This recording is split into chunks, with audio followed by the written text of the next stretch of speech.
For millennia, the Jedi stood vigilant against the threat of the dark side, working constantly to suppress the Sith and other such evil organizations. More often than not, however, when the threat of the dark side arose, it came from within the Jedi Order's own ranks. Part of this is natural, given how the Jedi were the dominant order of Force users in the galaxy, but part of it was because, now and again, the Jedi accepted members who really just weren't cut out to be Jedi. We're not talking about examples of Jedi who just failed to resist the temptations of the dark side, but Jedi who were inclined towards the dark side from the start. Jedi who should never have been Jedi at all.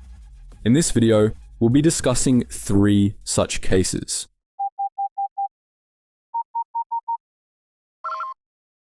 Attention, Sergeant on deck! Our first example is a Jedi that you're most likely familiar with, Pong Krell. Krell became a Jedi during the Republic's final decades, and during the Clone Wars, he led armies of clone troopers in numerous battles, most infamously the Battle of Umbara.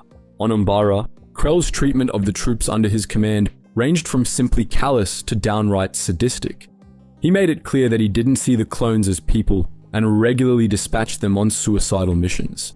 This culminated in Krell deliberately engineering a friendly fire incident between 2 different clone units, which drove the troops under his command to mutiny and ultimately execute him. Krell's actions in the Battle of Umbara were driven by his recent fall to the dark side, as he admitted shortly before his execution. But the episodes of the Clone Wars in which he appears imply that Krell wasn't all that different before his fall, and not all of his cruelty can be simply explained by the dark side.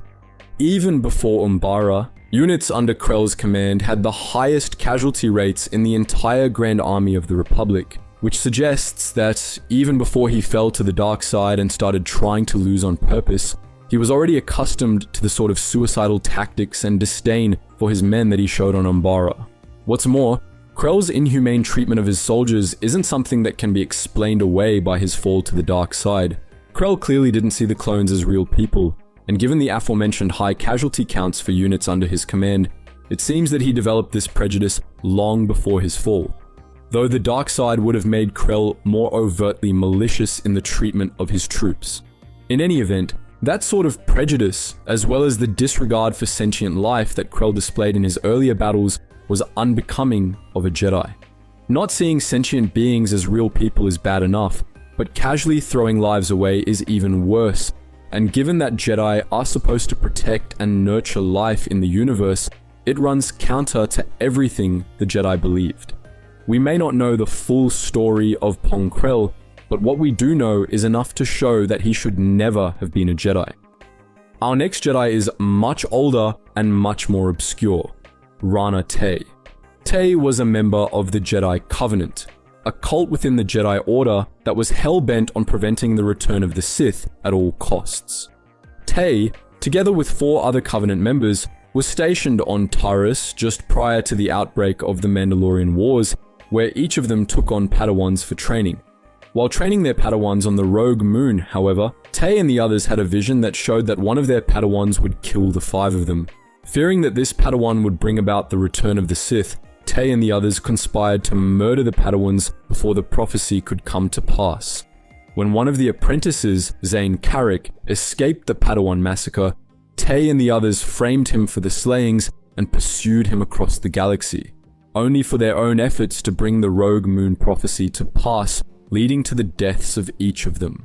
Raana Tey was the first to die, slain by the bereaved sister of one of the murdered Padawans during the siege of Taris. Now all of the 5 perpetrators of the Padawan massacre were deeply corrupt and should probably never have been Jedi. But Raana Tey was the worst of the bunch. Tey had some serious anger issues and was considered wild and unpredictable even by her fellow members of the Jedi Covenant. Her connection to the Force was strong, and she was gifted with excellent future sight, but as a consequence, she suffered from headaches, nightmares, and flashes of future events that made her mentally unstable. Her aggression and impatience made her poorly suited to the life of a Jedi, to the point that her fellow Covenant members made a point of never sending her on missions that required calm or diplomatic skills. Now, We should emphasize that mental instability and anger issues aren't character flaws in their own right, and Raana Tey wasn't evil for having those issues, though she was certainly evil for other reasons. However, they do mean that Tey really wasn't cut out to be a Jedi.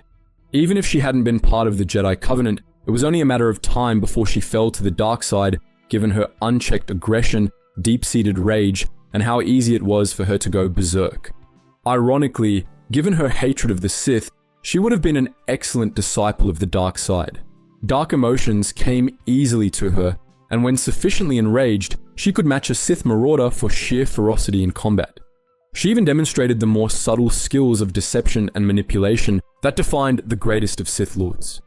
There was never anything Jedi-like about Raana Tey, and it was only due to the machinations of the Jedi Covenant that she reached the rank of Jedi Knight at all. The last Jedi we'll be discussing today was another old and obscure case. The former Jedi Master Phanius, who lived 2,000 years before the outbreak of the Clone Wars. Phanius was an Umbaran Jedi Master who became a member of the Lost 20. He then embraced the dark side and became the Dark Lord of the Sith, taking the name Darth Ruin. As Darth Ruin, he rebuilt the Sith Order, which had been believed extinct for a millennium, reforming them into the new Sith, who unleashed 1,000 years of brutal war upon the galaxy. He only lived to see the opening stages of this war, however, as he was insufferable and his apprentices banded together to kill him for it.